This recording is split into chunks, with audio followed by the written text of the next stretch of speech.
Oh hey, we're accessing the memory card. I need to stop starting us off on oh hey.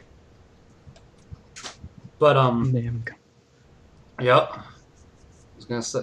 Don't forget who brought this wonderful piece of electronic entertainment to you.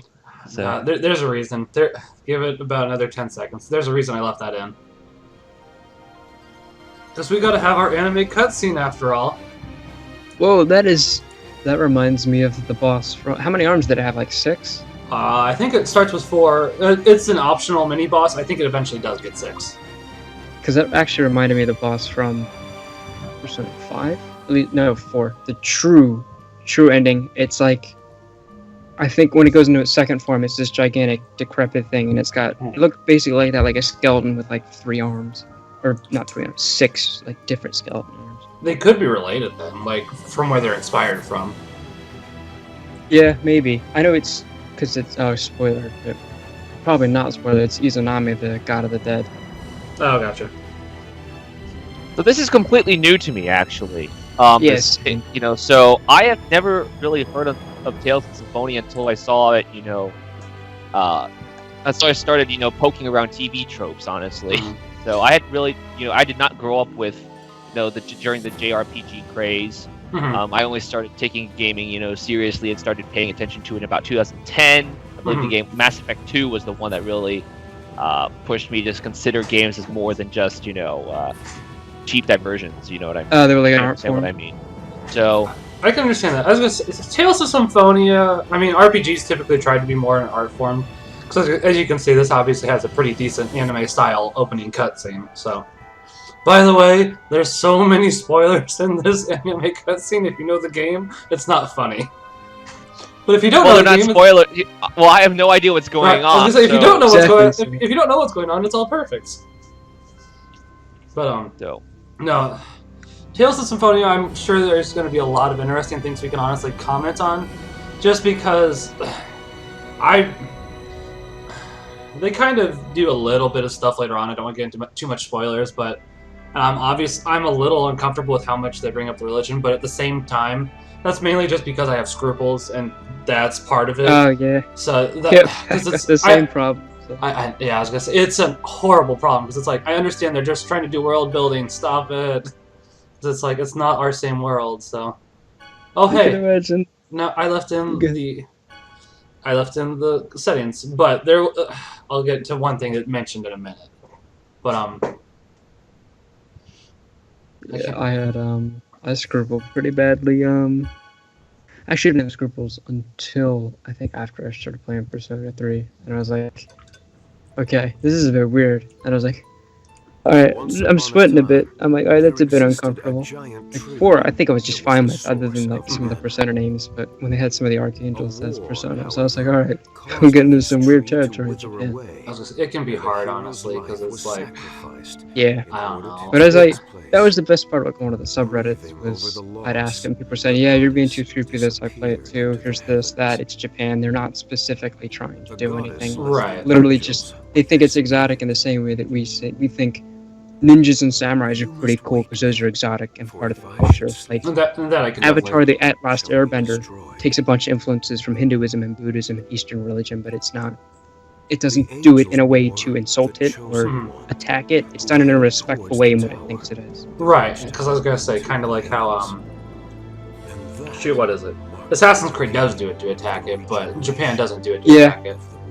It's because it says it's from like Western developers. So they have the whole, like fedora tip, milady, gentleman, whatever. Which is unfortunate because there's so many good other people developers that don't do that. But basically, what the story is so far, I suppose, since the cutscene was here, basically there's a chosen every couple, I don't remember how many years, maybe 100 or 1,000, something like that. And basically they have to go regenerate the world because the Desians come along and try to kill everybody. And that's about the plot. Never mind. Let's have someone else answer the question. There was a little bit more than that, but... How about you? Oh, by the way, I was going to say, next time Lloyd speaks, we should all be quiet. I want to see if you can recognize him. Oh, I recognize him. Do you? Which show was he from? Is he Robin from Teen Titans? Yes, he is. As soon as while we were talking, I kind of heard him in the background. Was that Robin? Yep. It's Robin. But It the is. Lions came back and are now causing I everyone. was gonna say, it sounds exactly like his Robin voice. We covered that in class. It really He's does. not going to be Remember? Lloyd to me anymore. He's going to be When Robin. the Yeah. seal weakens, the But see, the designers thing will is, appear, it's an unfortunate just like thing, they but have it's like now. he used the exact same voice, and it's like he voices a couple small characters as well, so it's like, huh, I wonder who voiced you? That's the Today same is with the day of prophecy. Yuri Lowenthal. He's in It is a everything. very At least in important every day, which the dubbed chosen of JRPG Mana will Yuri receive an Lowenthal's in. oracle from the I was gonna say, there's goddess that one guy Montana. that was in The Last of Us, the Now main character. I chosen can't one, remember who he is. Colette. Troy Baker. Thank you. I Yes, was gonna say, you can. Oh, yeah, he voiced Troy Baker, Joel from Joel. Tell us about the journey of There's actually world two regeneration. ubiquitous voice There's a actors journey in to there. seal the Nolan desires. North plays David, We and have through the trials of the Troy goddess Baker plays Martel. Joel. The summoning So, Oh, spirits you know, that and both protect of the them world are awaken. usually in Mana almost is everything restored. now too. So Correct. I don't. Yeah, dislike he's Troy Troy Baker. Baker's the Expect generic. chosen herself to know Yeah. the answer to that. As Mana John was kind of depletion saying, is the cause James, of pardon the me. current food shortages and droughts. No, it is John. It is Dang. said that this Anyways, occurs because the Troy Baker's designers kind consume of vast amounts of just mana the in their man healing that's there, and branches. it's like he's not great, but he's not bad at the same time. Yeah, he's just the everyman. He's supposed to be the person you identify with. He's just the The everyman. chosen He's just there. journey has two well, but he purposes. plays the Joker To though. I revive mean, like, mana, there was that. as well as You know, Oh, he plays, yeah. he plays Pagan Min Now, too for in the Far next Cry question. 4, and you know, Who's that? so he's not always the protagonist sometimes, but he's a big enough name that they Settle cast down. him in It prominent would seem roles that the time for regardless. the Right. oracle has So- come. By the way, not Go and check on the there's a chart. bright light whenever Stay the here and regeneration's study going on on. your The own. bright light just Understood? happened, so it's surprise. I mean, you have to go on the regeneration journey. No, Colette. If it is the oracle, the priests will come here for you. It does have really good voice Here acting with though for everyone a else. 2003 game, 2004. Yes, ma'am. Let me check. Yeah, there's been ones that are absolutely atrocious in their dubbing. Yeah, I was gonna say. I think it was 2003. I think it was right around that time was when people started taking voice acting a little bit more seriously. Well, I mean, like you had Metal Gear Solid though. That was That is Metal true. Gear That was Solid. that was the big shift for. It was the graphics weren't the greatest in the world. I guess they were at the time, but it Mhm. really went for story-driven gameplay, along with whatever the stealth and action, all that. I was gonna say you can definitely. Oh, I forgot to cut out me editing the menus. Hooray! Yeah. So So I would Go ahead. I would say the Titanic shift had already started with Metal Gear, with regards to just gaming in general, and so you have I guess you could say Half-Life 2. I To could. make that argument. Do you mean Half-Life TOO or Half-Life 1? I mean, just the Half-Life series in general, because Okay. that I think the whole push started in 98, 97, 98. And I would say that definitely started around. And I was, then that's, for JRPGs, and you have like your Final Fantasy X and whatnot. I was gonna say I would definitely say you're right. 98 sounds about right for when it started on PC, and then it started to catch up on console once. Oh yeah, 98 was when Thief the Dark Project and I think System Shock released as well. Yeah, I mean, it's like, That was you have, 98 was like these the golden age for PC gaming. Mhm. You have like these waves of all of a sudden everyone gets on the bandwagon. Their projects just come out at just at the same time, and the problem is you can only really look back and see that you can't when you're in the middle of it, you can't be like we are in a golden age of gaming because we have this game and that game and that game. Yeah. Only, like, in hindsight can say like, okay, like this year. And if you actually watch our other playthrough of Shadow of the Colossus, which we have on this channel as well, that's another game that came out in the midst of a real golden age in when you had, I think it was Metal Gear Solid 3, Resident Evil 4 came out then too. What else came out in 2004? That period, 2005. Civ 4 also was released that time too, I think. It So- might not be as well known or as I guess innovative. It was a year after in 2006. But did anyone ever play the King Kong, the official game of the Peter Jackson movie? I haven't actually. I I saw. actually heard that's one of the examples where the licensed game didn't completely suck. It was Yeah. amazing. It was a first-person shooter, but it had the wildlife from it, and there were aspects like you would take a big stick, Mhm. you'd stick a bug on it, and you'd throw it, and it would distract something so you could get away. And it had dynamic fires. You could burn bushes and stuff down. I was You gonna had say, to conserve your ammo. I know Nintendo Power hyped that one pretty hard for GameCube. I've always wanted to try it, but I've never found a copy. I don't know if it sold well.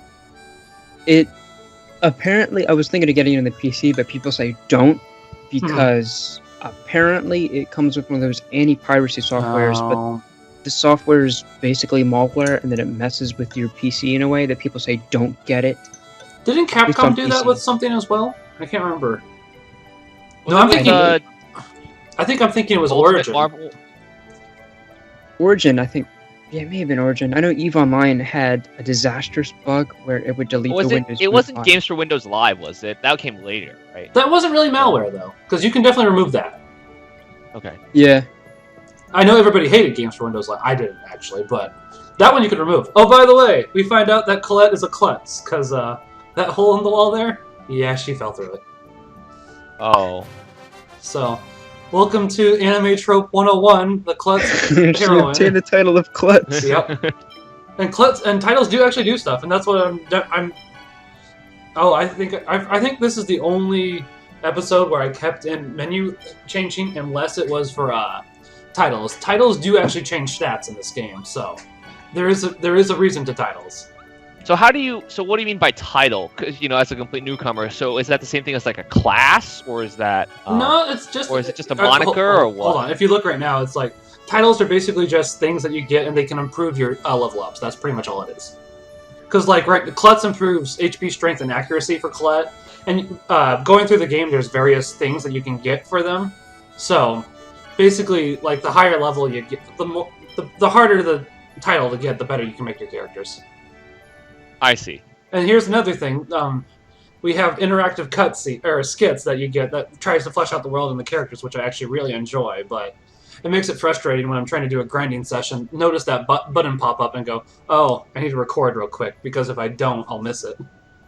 Yeah, I'm always afraid of kept stopping the waiting, gameplay aw. just to get some exposition.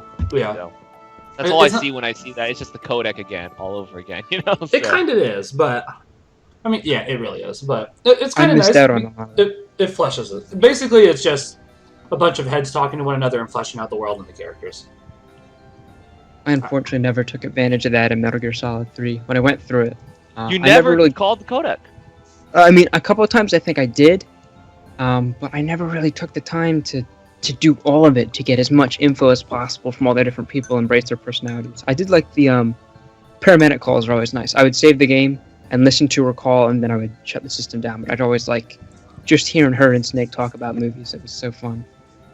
Kojima really likes his movies. Yeah, we same should with. consider we should consider doing MGS3 then, probably in the future. So Yeah, I think I've got it. I've got the collection. I have everything except for 5, Five, yeah. 4. You should have Five if you and four. if you have the collection, you should have 4. depends. There's an HD collection, and then there's the Legacy collection. The Legacy collection has 4. The HD collection has 2, 3, and Peace Walker. So. Oh yeah, I got the HD then because I got Peace Walker, which was actually my first entry in the series. It was so good. It was so good for my first entry, and then I think I'm still playing through 1 right now. I haven't touched it in a while. I'm on the Sniper Wolf duel. I still have to do that so I can go on to 2, but I already played 3. I wanted to play them in not chronological order, but story order, so that I could get the whole story of Big Boss. Right. Well, if you're gonna be running, you probably skipped over Ground Zeroes and Phantom Pain then. So anyway, yeah. we'll stop talking about Metal Gear Solid, and so this is the overworld. This is the hub town right here. This is the first Village of town. Oracles. This is Okay. the first town, so this is basically where you all grew up. You know everybody pretty well here, so it's like everybody's friendly. Everything's great and going on. I think what we just found out was, how I was talking about how they have to regenerate the world. Basically, a bunch of Desians just came through the middle of town and are headed to the temple. So, since the whole point of the Chosen is to get rid of the Desians, that's not exactly a good sign. So, basically, it's just setting it up that the Desians are trying to start attacking everybody again. Yeah. As I say, they're pretty much always in power, though. This is explained a little bit later, but it's not really a spoiler since it's episode 2 or 3. Basically, Azalea has a peace treaty with the Desians. Basically, they won't fight back against the Desians so long as they leave each other alone. And that's about the summary for that. So. I love the feel of you leave a room in an RPG, like, oh wait, I forgot it, and you have to go back in. Exactly. And I don't know why I thought I forgot something, because as you can see, I have 0 Gald. Yeah, I've done that a couple of times. Like, wait, did I buy the armor? And I was like, wait. Oh yeah, I've already got it. I don't know what I was doing.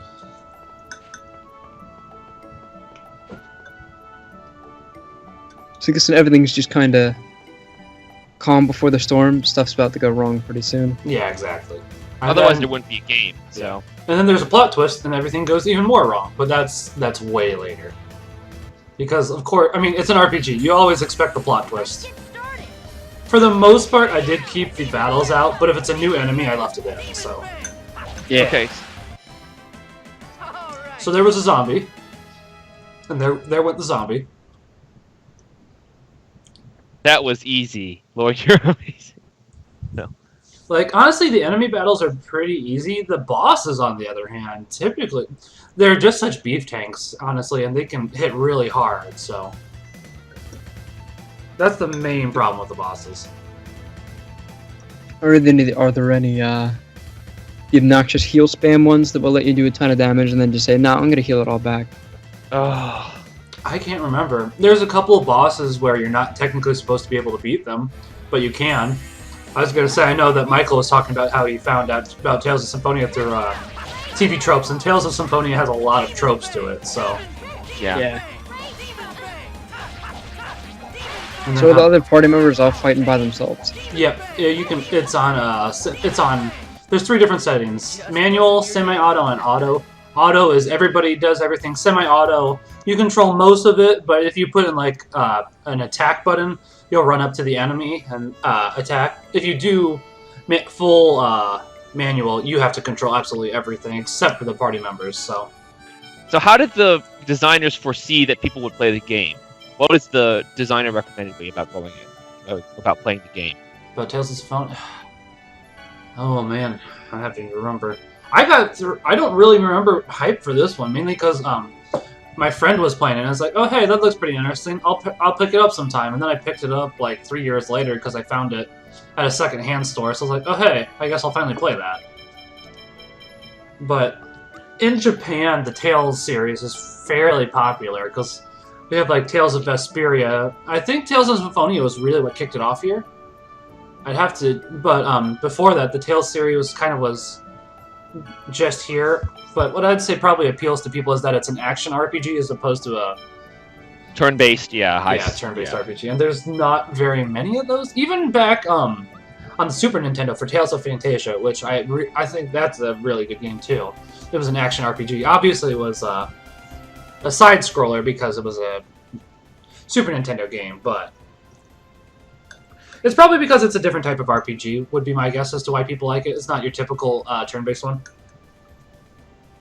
Yeah, I guess you can, probably not fair in a way, because they're kind of diverse, but you can lump a lot of turn-based into kind of one genre.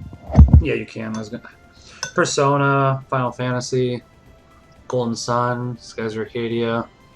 What else can we lump in Then there's there? like the even lesser known ones that only Japan knows, or have been brought here but done so badly in dub that you make fun The of original Fallout, KOTOR, could you put KOTOR and Tales like in the same category, for example? Or I'd say Yeah, I yes. guess. Some people might disagree, but I would say yes because, I mean, I guess like the only Fallout difference 2, is for Tales example? is JRPG.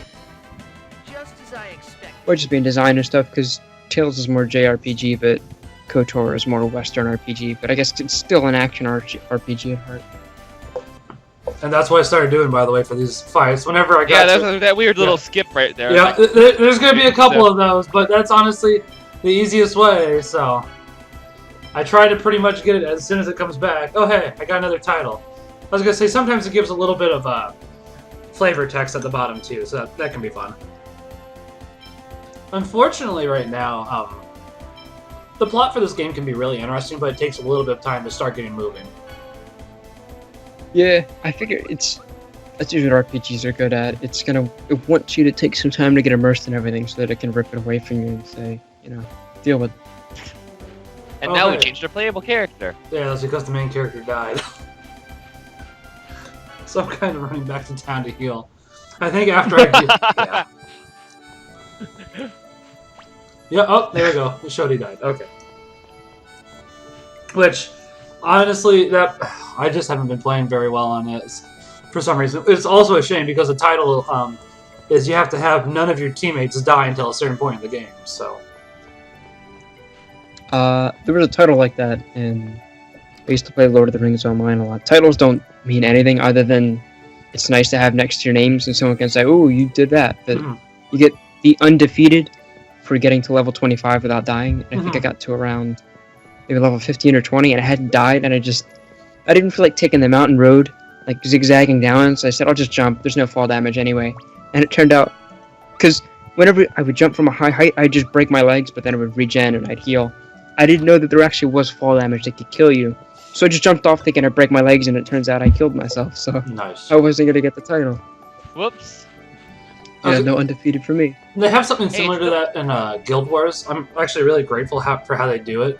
You have to get like so much experience, and then you get the survivor title. However, after you do die, and then you start working on the title again, it doesn't take it away from you. You still have to level up to 20 plus a couple other levels after in Guild Wars, but it'll let you get it again. So yeah, it would be rough if it took it from you. Yeah. There's one title in Guild Wars 1 that's really annoying because technically you can get to level 20 in the beginning area of Guild Wars 1. I think most enemies are level at like the highest level is level 8, so that can take a long time to get to level 20. So I saw in the is there crafting or like cooking? Because I saw There's cooking. bread, but there was also egg. There is cooking. Yeah, because it had the components like lettuce, tomato. I figure you don't just eat a head of lettuce. And Right. There's definitely cooking. I probably kept this one in because I can pull up the list. I actually kept the Microsoft Word list to see when enemies popped up. I'm pretty sure it's the giant bee we haven't seen yet, though. So,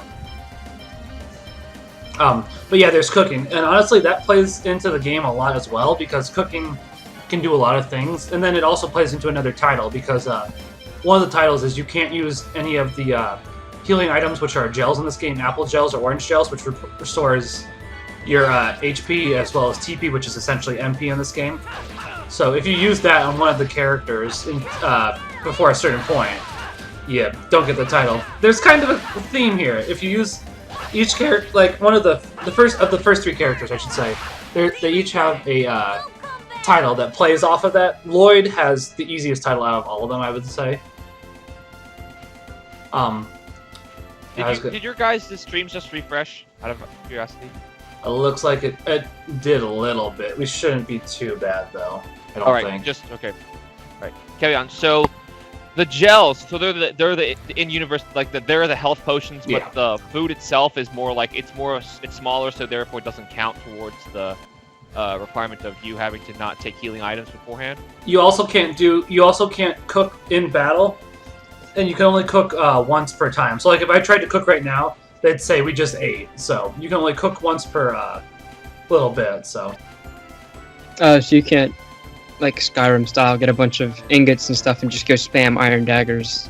no, So you can't spam and get food, yeah. at least not with cooking. Or just That's the same in head. yeah, or just eat about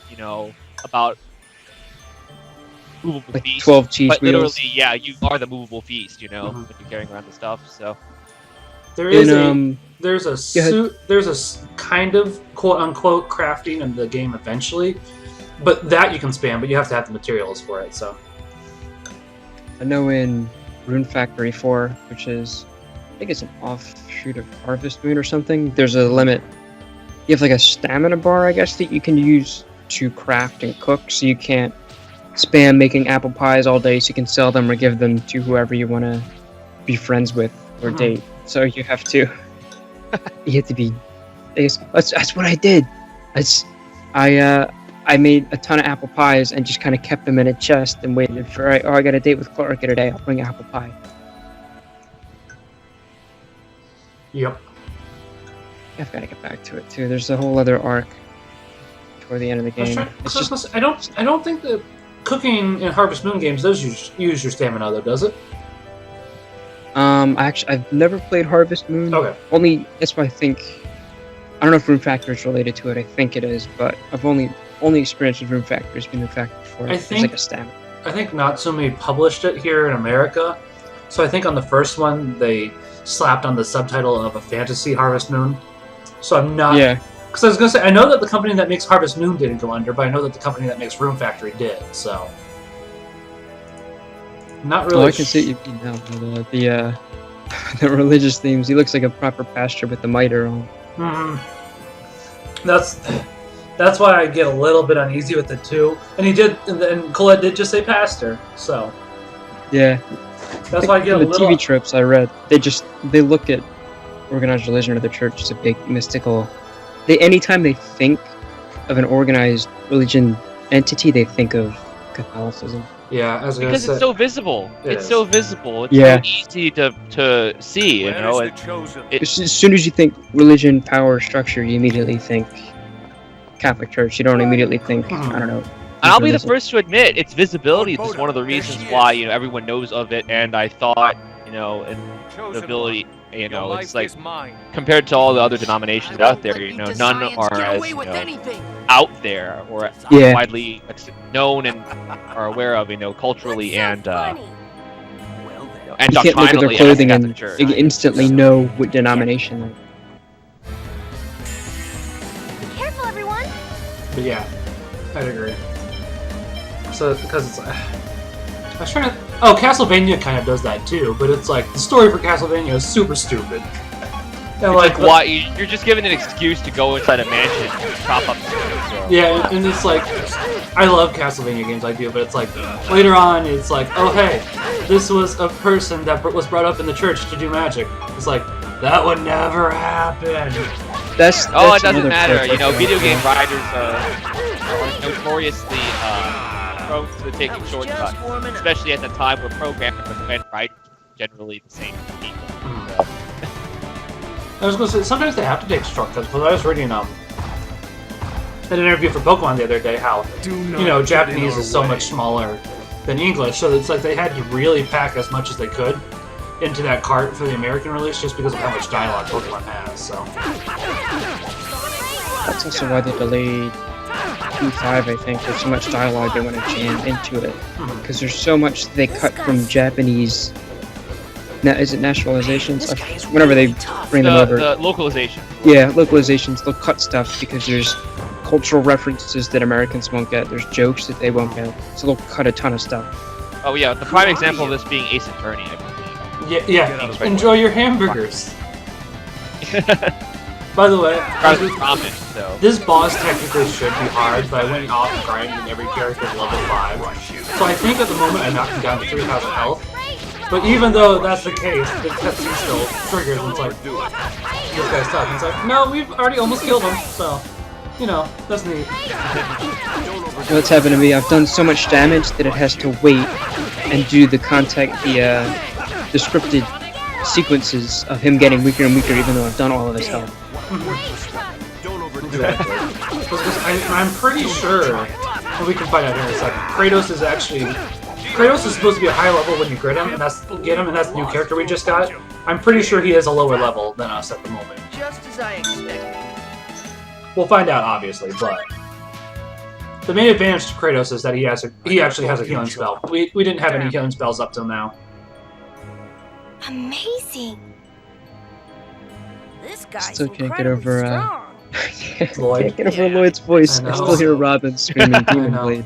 They got some good voice actors too. I can't remember who else they got, but it's like Genis, Colette, and Kratos. I think were some pretty well-known people. Let me pull up IMDb. How can I ever thank you for saving the Chosen? I see. So this girl is the next Chosen. That's right. I have to go accept the Oracle. Grandmother, I'm going to undergo the trial now. So is it time for the moody guy to come in? He's got the hair over his eye. Surprise! That's the moody guy. Although he's not, I'll give Tales of Symphonia credit. Kratos isn't overly moody. Like he is cold and calculating, but he's not, He doesn't say every 5 seconds. Then I'll take on the job of protecting. He's not Cloud, so even Cloud isn't too bad compared to oh, I can't remember. Your name. Who was Final Fantasy VIII again? Yeah, but who are you to ask for my name? Yeah, and even I think Squall is the worst example that I know, at least. As long as you can pay me. Or Lightning. Job of guarding the one of the two. Under the circumstances, I have little choice. Please be of service. Oh hey, I didn't know Tara Strong was in this game. Oh, she was? I'm Yeah, going much to... later. Lloyd, Well, she's don't in let me everything. get in the way. She is in Be a everything. good boy and wait here. Gotcha. I don't I'm just really gonna recognize follow you on my anybody own. else on here, though. You're a stubborn kid. Fine. Do as Kratos. you wish. Kratos, I'll yeah. do just that. Let's go, Genus. Not the Oh, God his of War voice sounds familiar. Kratos. Kratos. Lloyd, Kratos, I figured yes. you were going to say I think this that. came out before God of War. course. What year did God of War come This out? isn't a field. 2005, I want to Okay, say. Tales of Symphonia came out first then. If Yeah. that's the case. Is that Troy Baker as Kratos? No, it's not actually. It sounds like it, doesn't it? Yeah. Yeah. His voice sounds so familiar. It is Cam Clark, who I've never heard of before. Oh, he plays Liquid Ocelot. Oh, does he? That's Ha! him. Nice. Oh, Alright. man. It all comes back to Kojima. It all comes full circle. No, Full circle. he plays Liquid Snake as he plays Liquid, and Mhm. so as a result he gets a cameo in MGS2 as Ocelot because of the whole possession thing. Oh, okay. I recognize the voice now. The whole English. They're weird. It's been a while, brother. You know that. Right. Brother. It's alright. Well, I guess we'll talk more about Tales of Symphonia as well as how it mashes in with everything. There's so many voice actors. We're going to talk about so many people for this. I know we are. But thank you very much for watching, everybody, and God bless. God bless.